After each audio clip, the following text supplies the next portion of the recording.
Hello, everyone. Today I want to talk to you about the next three maps coming to the Labyrinth of Time's Edge, what players can expect inside them, and where the inspiration came from. Why I love this genre more than anything.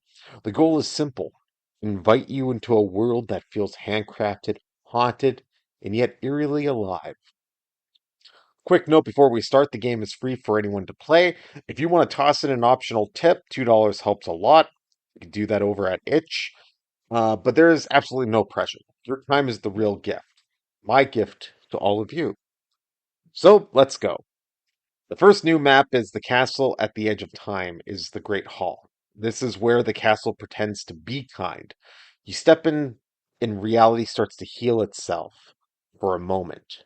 The world begins to twist and shimmer, the rot peeling away as reality reverts to what it was. Fleeting glimpse of purity before the decay.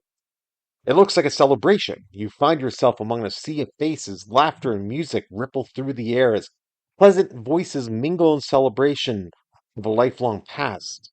You'll discover this in room 4031. And the joy is not yours. This is the first trick.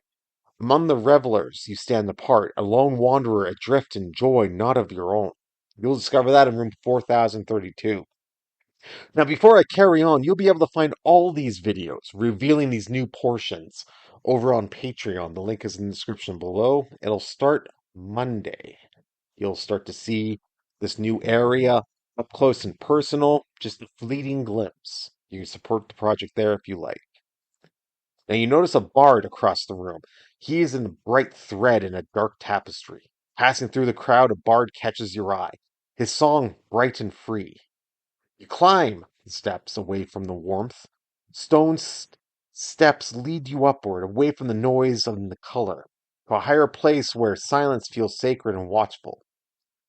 And then, the skin of the world starts to peel back, like an apple. With every step, the walls tremble and flake apart. The air hums with truth. This world is no celebration, but an illusion unraveling around you. A horn sounds, a whip cracks, the party ends. A violent gust consumes you, the gasp for breath, only to awaken in another realm altogether. A place both ancient and unknown. Why start this way? Because I like to welcome players with a soft light before I guide them into the darkness. The Great Hall is the memory of a better time, shown to you just long enough to miss it. It is a kindness and a lie and a doorway. For players, this space is about atmosphere and discovery. You could walk, listen, and feel the world warming your guard down. Then the floor shifts, and the real castle shows its teeth. Now, under the great hall, judgment lives. Before you looms the grand entrance to a dungeon forsaken by the light of God. Here only the wicked remain, their sins sealed beneath the stone and shadow.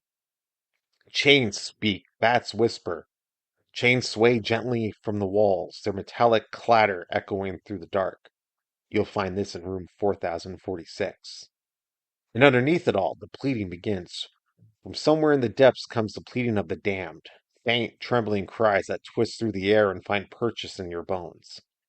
This floor is built like a slow choke. Corridors coil like a serpent.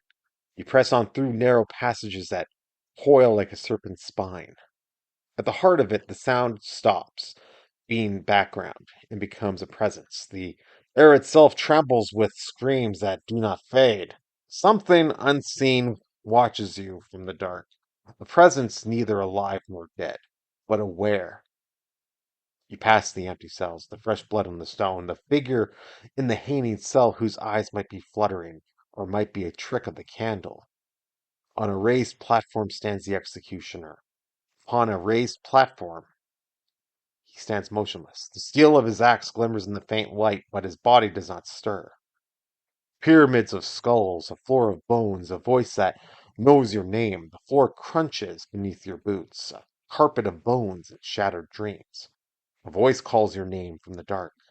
You'll find that in room 4058. And everything cracks like a waking dream, and you are in a small hut. The dungeon fades like a nightmare, then leaves fingerprints.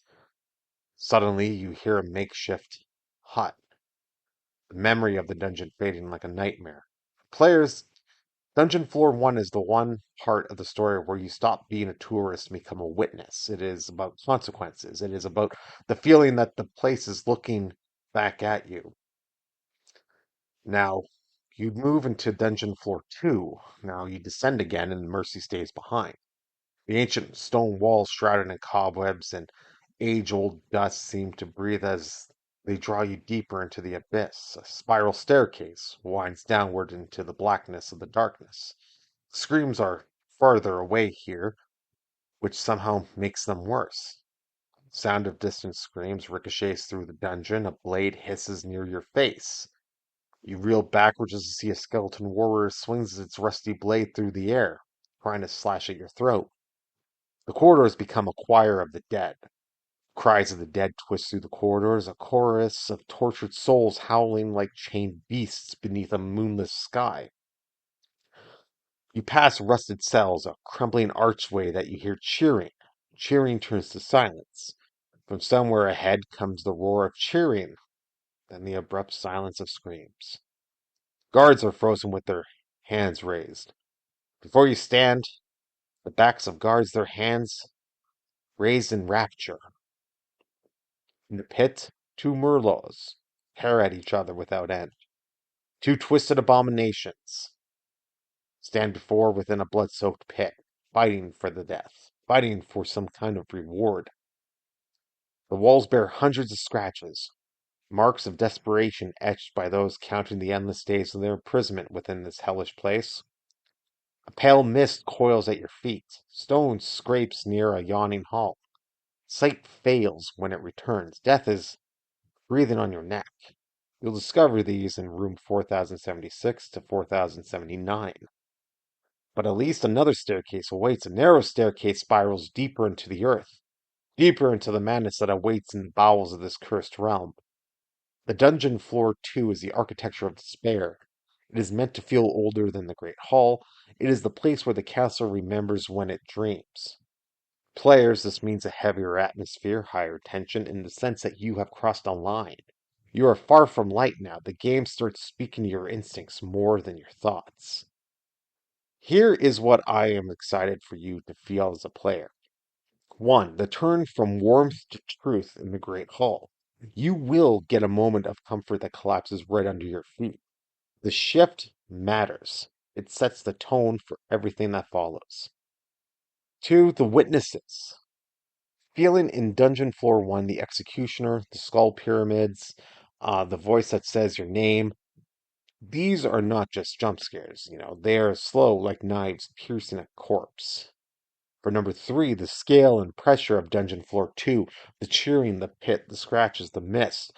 You will feel the world closing in around you, but you will also feel drawn deeper because there is a story here that wants you to hear it. I want the pacing to carry you forward without forcing you. Walk, read, listen, imagine. That is the loop.